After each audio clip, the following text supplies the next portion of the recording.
Kodak, c'est l'histoire légendaire d'un clic et d'un clac qui vous mettait en boîte en un clin d'œil.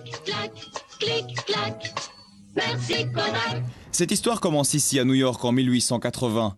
George Eastman invente le film en rouleau. 8 ans plus tard apparaît une boîte, le premier appareil qui permet à monsieur et madame tout le monde de se photographier sans se ruiner. C'est l'appareil en box qu'on a trouvé à toutes les sauces, un peu dans toutes les marques, et qu'on offrait aux gosses pour leur communion. L'histoire de Kodak, c'est l'histoire de toutes les familles du XXe siècle.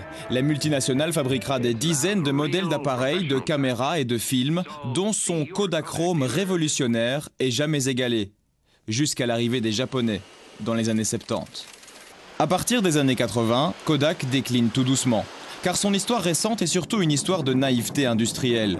Dans les années 90, Kodak cultive un déclic de retard. Pendant que ses concurrents préparent le tournant numérique, Kodak continue d'inventer de nouveaux films.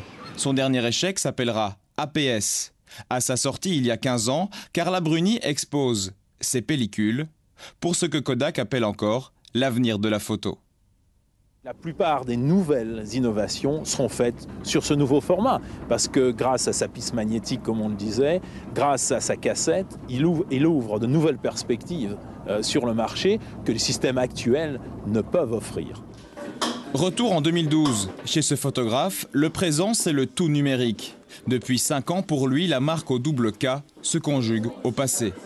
Kodak, effectivement, était un pilier de la photographie tous azimuts. Ils ont sorti des films géniaux. Encore il y a peu, il y a eu le Portra 400 qui était vraiment une très bonne pellicule. Mais qui est encore là pour l'utiliser, c'est ça.